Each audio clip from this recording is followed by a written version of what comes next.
De sa Géorgie natale à Hollywood, Dakota Fanning s'illustre depuis l'âge de 5 ans comme comédienne talentueuse. Ses 18 ans de carrière l'ont très vite menée à jouer dans la cour des grands, notamment aux côtés de Tom Cruise dans La Guerre des Mondes en 2005 ou Emma Thompson en 2011 dans The Motel Life.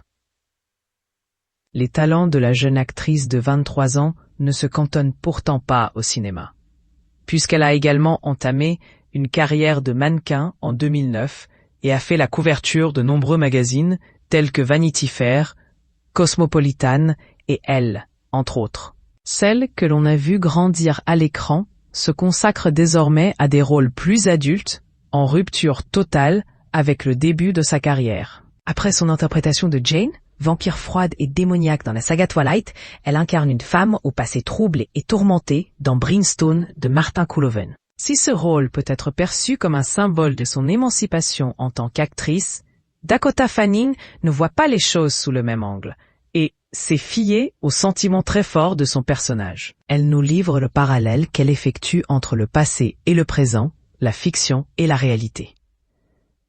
Le Journal des femmes, vous interprétez le rôle de Lise, une jeune femme au destin aussi particulier que tragique. Qu'est-ce qui vous a le plus attiré dans ce rôle, Dakota Fanning? En lisant le script, j'ai été très impressionnée par les détails que Martin Couloven apportait au personnage. J'ai été inspirée par sa force et sa persévérance, ce qui était très important.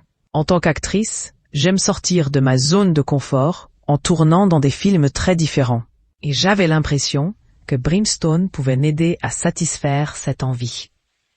Le film peint un portrait très cru et dur de la réalité. Certaines scènes font froid dans le dos. Quelle a été la scène la plus difficile à filmer pour vous? Vers la fin du film, il y a une scène dans laquelle je dois plonger dans un lac. Je me suis retrouvée sous l'eau, avec des vêtements de l'époque qui étaient très lourds. J'avais extrêmement peur, mais je ne voulais rien dire à l'équipe en remontant à la surface. J'aime sortir de ma zone de confort. Ivy George jouait le rôle de votre fille dans ce film, qui traite de sujets très difficiles à comprendre pour les enfants. Comment était votre relation durant le tournage? Nous avions un très bon lien, c'est une fille très adorable. Elle était toujours très contente de travailler, et c'était un plaisir d'être avec elle. Concernant les événements du film, je n'ai pas vraiment pris le temps de lui expliquer, puisque ce n'était pas mon rôle. Je me suis mise aussi à sa place. J'ai débuté ma carrière alors que j'étais encore plus jeune qu'elle. Lorsque l'on joue un rôle, on est très vite capable de comprendre ce que l'on joue, et il y a même des choses que l'on n'a pas besoin de comprendre en étant jeune. Nous nous sommes beaucoup amusés et c'était l'essentiel. Le film parle de religion, mais aussi de la place qu'une femme a dans la société. Quelle est votre position sur ce sujet?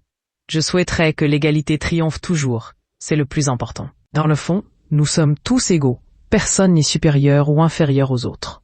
Tout le monde mérite les mêmes droits et les mêmes opportunités. Je suis fière de faire partie d'un film qui célèbre la force des femmes et des mères. J'aimerais qu'elles puissent donner plus de voix dans la société. Les événements du film ont lieu à la fin du 19e siècle, une époque très patriarcale et difficile pour les femmes. Bien que beaucoup de choses aient évolué depuis, qu'est-ce qui vous révolte en tant que femme aujourd'hui? J'ai beaucoup de mal avec le fait que les conversations que nous avions autrefois soient toujours d'actualité aujourd'hui. En revenant en arrière, on peut voir que les problèmes que l'on a maintenant existaient déjà à l'époque. La seule différence est que les femmes n'avaient pas de plateforme pour s'exprimer sur ces sujets, mais elles ressentaient les mêmes choses qu'aujourd'hui. Ma génération commence à s'éveiller face à ça. Avec le temps, cela pourrait changer la donne, et la génération de mes futurs enfants n'aura peut-être plus à se battre pour ça. Tout le monde mérite les mêmes droits et les mêmes opportunités. Brimstone apporte un angle plus féminin au genre du western. Ça manquait? D'une certaine manière, oui. Il est vrai que le western est un genre très masculin. Beaucoup de films de western nous présentent à des protagonistes masculins et talentueux, mais c'est toujours bien de voir les choses sous un autre angle.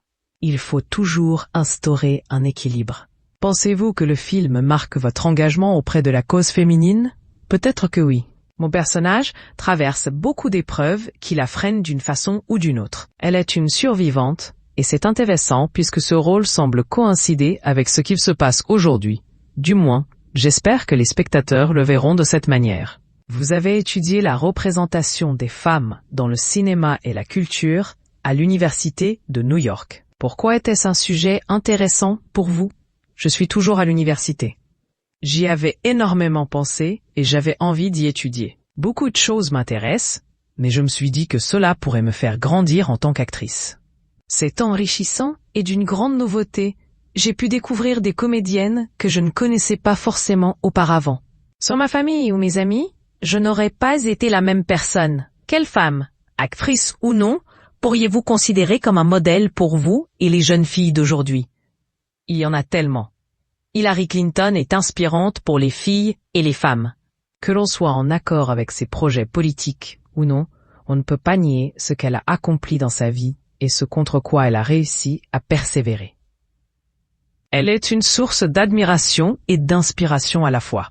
Cate Blanchett est tout aussi admirable et talentueuse. Elle reste fidèle à elle-même et a passé sa vie à inspirer les jeunes femmes. Vous avez grandi à Hollywood. Comment parvenez-vous à garder les pieds sur terre? Ma famille est très attachée aux valeurs traditionnelles. Mes parents ne faisaient pas d'exception juste parce que j'étais une actrice. Je devais travailler dur, faire preuve de respect et rester très fidèle aux bonnes manières. C'était non négociable et c'est cela qui me permet encore aujourd'hui de garder les pieds sur terre. J'ai eu une vie très simple, mais je crois que sans mes amis ou ma famille, je n'aurais pas été la même personne. En plus d'être soutenue, j'ai été très protégée par eux. Comment voyez-vous la carrière de votre sœur, elle? Êtes-vous toutes deux compétitrices? Absolument pas. J'ai parfois l'impression que les médias cherchent à ce que l'on soit compétitrice, mais nous ne le sommes pas.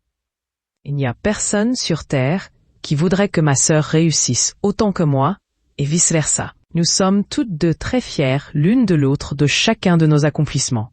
Je suis très émue par ce qu'elle fait. Il n'y a aucune compétition entre nous et il n'y en aura jamais.